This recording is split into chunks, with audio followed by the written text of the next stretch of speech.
This podcast was recorded on Gubby Gubby land and pays respects to the elders past, present, and emerging.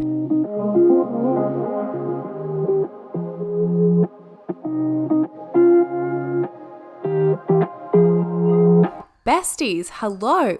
In this episode, I want to just have a good old chat about living a holistic lifestyle and what that actually means to me. Something that I used to do on the podcast, which I feel like I haven't done in so long because I've kind of had like guests coming on or like I've just been lazy and forgotten, is how I used to pull an oracle card for each episode. And I feel like I just want to do that today.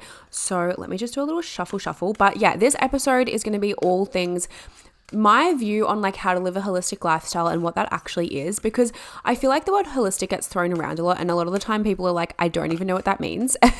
And let's just like dive into that. So to me, like holistic actually, like the definition of holistic is interconnectedness and everything being like oneness, everything being connected. And I think that's like definitely how I view it as well. Like just being, everything is like just whole and complete and just so special. And yeah, I feel like sometimes people can think holistic means like health or like whatever it is, but holistic health in itself is like how, you know, I treat the body through Bowen therapy holistically, because I'm not just looking at if you have a sore back, I'm actually supporting the body as a whole. Same as when I do a holistic womb healing. Yeah, we're focusing in on your womb, but we're also going to be focusing in on what pain's coming up in your body and how can we shift that. So it's like taking that holistic approach. But a holistic lifestyle is treating like everything as a whole in the sense of supporting your body from all different angles, not just the food you eat being good and then using chemicals on your skin. Do you know what I mean? Like that's how I view it anyway. But we're going to see this card that I pulled, which is New Beginnings, and it is take a fresh look at life. The card's really beautiful. It has a woman on it with some bunnies, or maybe they're like hares. I don't know. They look like bunnies to me. And she's actually, I think, holding an egg, which is interesting. Basically, it just says, foster a feeling of excitement within you. Be open and receptive to a different way of doing things. You may begin with small changes, simple things such as going to bed a little earlier and getting up earlier, eating healthier food, committing to daily exercise, starting a gratitude journal, or putting 10 minutes aside to meditate each day. Small changes will shift the way you feel.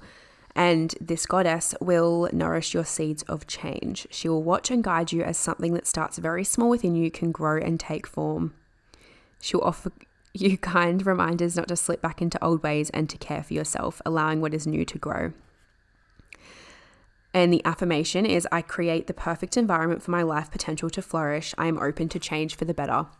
And that is so weird because as per usual, the oracle cards that we get are always like so on brand for what we're going to talk about. But to me, that's like actually what a holistic lifestyle is, which is just so fucking cool. It's like supporting yourself and like setting yourself up to be your best self and to nourish yourself so much. So I want to get into some tips of like what a holistic lifestyle is to me, or like things that I do every day that support me living a holistic lifestyle, which all of these things also really support fertility and really support health. And they don't just support my physical health, they support my energetic health, my mental health, all of the things. Like it's like a holistic approach to health, which we just love, and it's just lifestyle. So the first thing I would say is sunlight. Sunlight is a huge thing, and I feel like we've been conditioned to be actually scared of the sun, when in reality the sun is a main source of vitamin D for us, and it's actually very important for us to be getting sun every single day. Now, I'm not saying go and stand in the sun in the middle of the day at 12 o'clock in the middle of the day and, you know, go out there with no sun protection and just like stare into it. That is not what I'm saying. But early morning sun is like absolutely game changing for your hormones, for your health, for your mindset, for everything. So I love eating my breakfast in the sun, and like props to you if you also eat it out on the earth, on the grass. I will be honest, I usually just eat mine on the veranda out in nature. I live on like property, so it's very beautiful, like serenity vibes, but going on the earth to eat breakfast is even better for your health. But yeah, morning sunlight, like just getting, you know, as much as you can of the morning and even afternoon when the sun isn't at its peak. of course, like in the middle of the day, if you're going to the beach, sure, but we don't want to be like just exposing ourselves from no sun to then just like getting so much sun in one hit, and then, you know, that's where we get sunburnt and then we blame the sun. Whereas in reality, we actually just want to be getting the sun early in the mornings, you know, connecting with your body, make it a little ritual. That's what I love to do. I feel like it just wakes me up. It's just a really nice thing to do. And yeah, so our body actually reads the time by the sun. So, which I have a whole other podcast episode on my podcast that you can go back to and listen to. It's like on quantum health with Kira Lee Wellness. That's a really great podcast that you can listen to, where she like really dives into this. But our body actually reads time by the sun. So it's really, really important for your circadian rhythm for you to get sunlight in the mornings, because you're actually allowing the right hormones to turn on at the right times, and it's just so nourishing for your body. And to me, this is a very holistic approach to health, because I'm not directly, you know, deficient in vitamin D and needing to get sun. I don't directly have imbalanced hormones, although doing these small things is taking that holistic approach to ensure that my life supports my goals and life, I guess. Another thing is daily exercise. And I will say, like, for me, I feel like I go through my ebbs and flows with like moving my body in the sense of like exercise, working out. Sometimes I'm in a real like gym era. Sometimes I'm in Pilates. Lately, I've been in quite like a wintry season of life. So in saying that, like, it's more yoga, but just daily movement. Is it going for a walk outside for 10 minutes? Is it doing a yoga flow and stretching? Is it going for a run? Like, what is it? But like moving your body every single day. If you are like on your bleed, for example, and you're feeling super exhausted and you don't feel like you have the capacity in you to actually, say, do a weight session, perfect. Just do a yoga flow. Like, actually just listen to that part of your body. And like I always go on in other podcast episodes, we're not using our cycle as an excuse, although it is important to listen to your body if you know that you don't have that capacity. But just movement at any time of day. Movement any day, any type of movement. I feel like I just said movement that many freaking times, but anyway, is so powerful because it's holistically supporting you. Again, it's like the mindset thing. You feel so much better when you move your body. It's moving stagnant energy out of your body. It's just supporting you in so many ways. And I feel like it just contributes so much more than like you realize until you like aren't doing it. Another holistic tip, I guess, is not having chemicals in my home. Okay, this is a huge topic. This is an incredibly huge topic. I do have a podcast episode you can go listen back to about like, I think it's called something like toxic fragrances. It's with Sky. Anyway, hopefully you can go find it. I have no idea what episode number it would be. It was one of my earlier episodes, so maybe in the 40s. Go have a look. Anyway, she is like the expert with this, but practically toxic chemicals in our body, in our homes, fragrances, in anything like perfumes, your skincare products, soaps, your dishwashing tablets, your dishwashing liquid, your washing powder, cleaning products in the home. Think of all the things, candles, all these different things that might smell really nice. And I mean, bleach does not smell good, but like, you know what I'm trying to say, like fragrances. And then we have all these other cleaning products. Basically, all of those chemicals, they are hormone disrupting chemicals. And it is incredible how many people turn a blind eye to this. But something I actually want to bring to your attention is you're literally not allowed to wear perfume in fertility clinics. So tell me why spraying it on your thyroid is actually safe. Like, it's actually fucking not. Like, your skin is your biggest organ. So your skin absorbs everything. So if you're cleaning your shower with bleach or your toilet with bleach or whatever you use bleach for, and then spraying on your like fucking Jimmy Choo perfume straight onto your thyroid, which is on your neck, and then you have a painful period or you have irregular cycles, like that is a huge contributor. So for me, I just literally use essential oils for like things like that. Like, I feel like I've just never been a perfume girl, which like lucky to me. And I also want to add, if you are like someone who loves perfume and you're like, I actually can't part with this, just start spraying it on like your clothes instead of your actual like glands. Yeah, it might not be ideal, although it's so much better than spraying it straight onto your skin. So just keep that in mind. But for me, I honestly just use vinegar in my home for cleaning literally everything. Like, vinegar is so versatile, and I feel like I just don't know why people don't use it. It's so weird to me. I'm like, it's fine. And like, I'll just put some essential oils in with it. We have a window cleaner. We have a shower cleaner. We have a toilet cleaner. We have literally everything cleaner, which is just incredible. And it doesn't disrupt your hormones at all. I remember when I used to use bleach and stuff, and like when I used chemicals in my home, and I used to feel so sick when I would clean, like I would get head spins, like headaches, all the things. And that just doesn't happen to me anymore. And I know that it's like safe for me to clean my home, and I don't have to worry about like harming my health or like my partner's health or anything. As for like say deodorants and things like that, we just use natural deodorant. Jai has like his own brand. It's actually like fucking better than my natural deodorant. I don't know what brand he uses. It's in like a green bottle. He got it from the health food store, but I use the brand Kindly, which is like a magnesium based natural deodorant, only has essential oils in it. It is freaking incredible. Haven't used normal deodorant in a very long time. And I know people are like, oh, natural deodorant makes you smell. Yeah, well, think about all the chemicals that are actually coming out of your skin that are making you smell really bad in the weeks of you transitioning. Like your body is like got all these heavy metals and chemicals trapped. And it causes cancer. Like these chemicals that are in everyday products actually are cancer causing.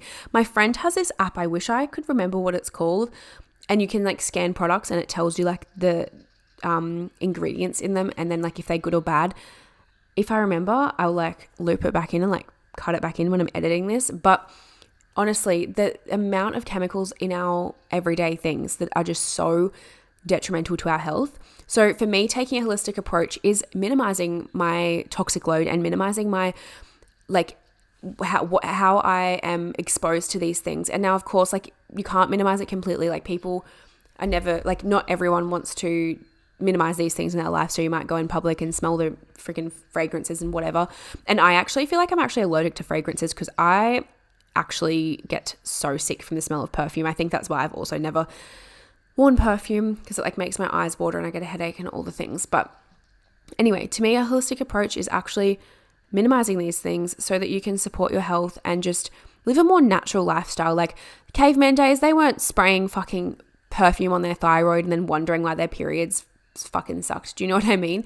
And it's not to shame you if like you genuinely had no idea, like not at all, but I just think it's like a really important thing that I do in my lifestyle. Same as shampoos. Like think of everything. Like I haven't used shampoo in so long. I haven't used normal shampoo and conditioner in probably 3 years, and I haven't actually washed my hair in probably 6 to 8 months. I just use apple cider vinegar when necessary, and bentonite clay as well, which, oh my God, I freaking love bentonite clay. My hair's like the healthiest it's ever been. Anyway, that was just a side note. It's another holistic thing that I do, but I just feel like we're just exposed to so many chemicals, and we're just sold the idea that like we have to use all these fragrances, like blah, blah, blah, blah, blah. As for washing powder, by the way, I go to the Source Bulk Foods and get the lemon myrtle natural washing powder, and it has like no fragrances or anything. It's just made with essential oils, which is very slay. Anyway, another like holistic approach to my lifestyle that I take is working with my cycle, living with my cycle. I feel like it's very holistic because it's like, it's not just like going day to day and then just like expecting me to show up the same every day. It's like, no, actually I'm going to listen to my body and like what my body is desiring in this season and things like that. So if you're wanting to like start tracking your cycle and get to know your cycle, then hit me up down below in one of the links. I'm sure there'll be something over on my Instagram. There always is. But yeah, I feel like I've covered so many random little things that I just do, which I feel like to me are so like of course, but I also completely understand that they're not an of course to a lot of people, because it's like, I guess the education's like not fully there. And I mean, the education is getting so much better, can I just say? But yeah, I feel like they're just like little weird little things that I do that like have really supported my health. They just really in general just support my health. And I just am someone who really values my hormonal health and like ensuring that my body is functioning as best as she can. Oh my God, I can't believe I nearly forgot this. Tap water. Babe, if you are not drinking filtered water, please drink filtered water. If you have like acne, you have hormonal imbalances, you struggle with fatigue, your period sucks, your luteal phase, you feel like a psychopath, you aren't ovulating, any issues like this, please drink healthy, filtered water. Opt for high quality water. It will make a world of difference. And, if you've been someone who's drunk tap water your entire life, you might be like, well, I'm fine. Are you? Or are you just ignoring that it's actually maybe contributing a lot to how you're feeling, and you've just normalized that your period's painful or something? So that's a really big one, is drinking filtered water. There's so many videos if you just head over to YouTube or something and just look up, what would you even look up? The filtered, emptying a water filter, or just look up tap water. I don't know, something. There'll be, I get ads come up all the time of people emptying their filter from their tap water, and it's actually black and brown and disgusting. And to think if you are not filtering your water, you are the filter. Your body is the filter. So you're putting so much more pressure on your body to filter the water, and then you're probably dealing with inflammation, all the other things. So water is a big one. Anyway, I feel like I'm going to wrap this up because I actually just love guest episodes, because whenever I have guest episodes, I feel like I just flow. I'm just in a conversation. But right now I'm starting to get hungry, so I'm going to go and eat. And I have a very exciting guest episode next week with my beautiful friend / mentor, Tay. So if you are excited to hear that, I'm excited to listen back to it actually. But that will be up next week. And yes, that is all. I love you all so very much. And that was just a couple of my little holistic health tips 101 vibes, because I just felt like chatting about it. But have a really good weekend, and I'll be back in your ears next week. I love you so much. Bye. Thank you so much for being a listener of the podcast. I love and appreciate you so much. And to show my appreciation and love for you, head on over to my Instagram at sacredspace_Tanika Lace. Jump in my DMs, let me know why you love the podcast, and I'll send you a little something special. See you next week.